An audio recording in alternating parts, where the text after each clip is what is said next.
It's all fun and games till someone gets shot. Today we have a couple of things from the developers that I want to talk to you guys about. I know everyone is currently waiting for the patch notes. Everyone's waiting for the release. There's a lot of questions, and to most of those questions, the only thing that I can say is for the patch notes, the release date, Anna Williams, the patch, the rank changes, all of that stuff will be happening on April the 1st. We do not have a specific time. I'm pretty sure as more time passes, we will probably get a specific time because I know they like to do everything all at once. When we get that information, I will definitely pass it along. But for this video, I will share the information that we do have. And one of those being that we have confirmed a second patch coming in May. And this will kind of act as a part 2, but really it's more of an ambiguous part 2. The 1,500 balance changes will be a part of this April 1st update, as well as Anna, as well as the rank changes, pretty much everything. The only thing that is 100% confirmed to be happening in the May update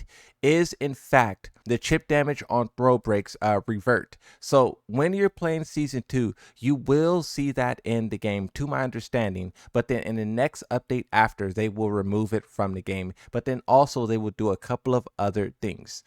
Harada says on Twitter, note, while these changes will be applied as soon as possible, there might be a slight delay following the release of Season 2. The adjustments are scheduled to be completed before the opening of TWT2025 on May 9th. So here he's confirming that that update will happen before the TWT. And just going based off of the past, it will probably be at least 1 week ahead of time to get the pro players time to adjust to any new changes that is done during that time. Something else that I think is worth mentioning is the community feedback and how it shaped the game balance. Are very happy with the game now and are eager to see what Season 2 will offer. I'm just scrolling through right here and you can see all of the great tweets that's coming in. And I just want to highlight these because, you know, we dedicated a video or so looking at the tweets from the players being angry. So when the players are happy and they're being appreciative, I think it's only right that we equally shine a light on that. Now, with that being said, there are some players who aren't exactly happy. And this leads us to the next balancing concern. It says, can we stop adding this in particular? They specifically made it homing so you won't sidewalk them. They specifically made it long range so you can't backdash. They specifically made it mid so you can't duck under. They specifically made it mid so you can't crush with evasion. They specifically made it long range and most animations happens outside of your reach so you won't reliably jab interrupt. They specifically made it +5 or more so you can't sidestep afterwards and have to take the mix up. So basically what this person is yapping about is this little thing here that they made. This gameplay comes from the Tekken Talk and it shows Jin and Jun Kazama, and both of these characters have a like lunging, jumping mid kind of attack. Jin is +5, Jun Kazama is +6, but also we know Zafina has a similar attack, and I believe hers is +5 or +6 as well, and this is something that players are just highlighting. We don't know much about many characters and what they're going to do, but you have 3 characters here who have this mid move that basically forces mix-ups and it reduces much of your options. Even though Season 2 is all about defense and restoring defense, for some reason the developers are giving characters these mid attacks that oppress that defense they're supposed to be, you know, expanding upon. So when you look at this move, do you think this is something that you can counter, or do you think that you're cooked? Now, also with that in mind, I know the battle display settings is something that some people don't like. I think it's a good change. It allows the players to, you know, just understand the game simpler. For those of you who will be turning that off immediately to escape it, you won't be able to escape it entirely. It will be mandatory to be on during the Tekken World Tour 2025. That is what Yasuda tells us here in this tweet. In game, you will have the ability to turn it off or on, but it will be a feature that's on by default in tournaments. Now, also another thing that will be happening in tournaments is at EVO, Japan. You know, Street Fighter is currently leading the charge in how many players are showing up, but Tekken 8 has some people there as well. Markman says, you know, this is the sweetest Tekken Ball competition in the universe. And it shows at EVO 2025, there will be a side event, the Tekken Ball Ultimate Showdown. I know that most players dislike Tekken Ball and they think the game mode fails to live up to the previous versions of the game, but just like Tekken 8 Season 2 wants to restore balance to player match and ranked in tournaments, I think with Season 2 they should also try and restore balance to Tekken Ball and make it a mode that lives up to what the others once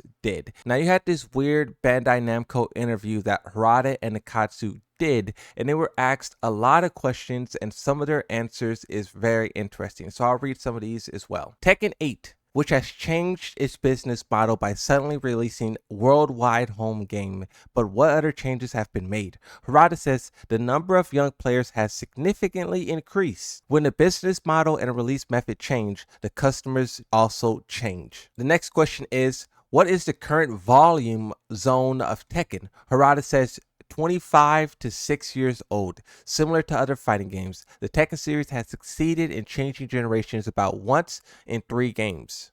Previous generations know me and Nakatsu, and during tournaments, they sometimes spoke to me at a venue or airport. Another question says, is it the total amount of development cost for Tekken 7? Harada says the amount of money spent on the arcade version of Tekken 7 was about 1/10 of that of Tekken 8.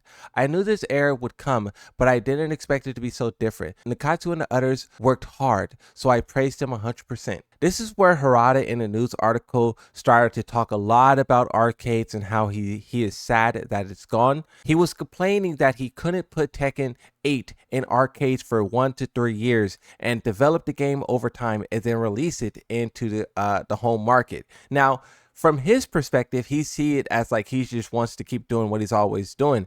But for me, I see it as they want to release a unfinished game in arcades, milk it for 1 to 3 years because people pay coins and whatnot, right? And then they want to re-release it to those same players on console once it's complete and then charge more money for it. In my opinion, the arcades has died so long ago, and I don't understand why Harada is still talking about what if, what could have, what should have been. He needs to focus on now and making sure that Tekken 8 is, the most adapted and adjusted to the modern online landscape. Cheaters, hackers, imbalance, imperfections, slow updates.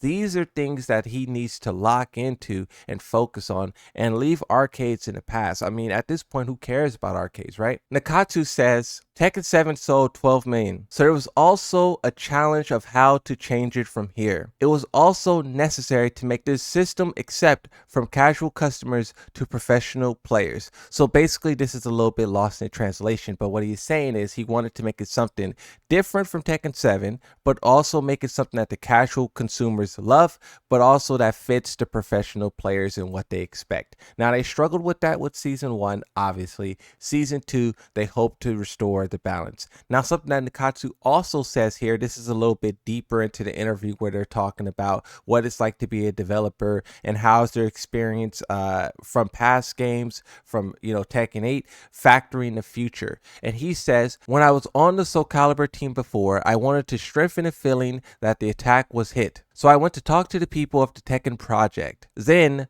was it okay in parentheses, ?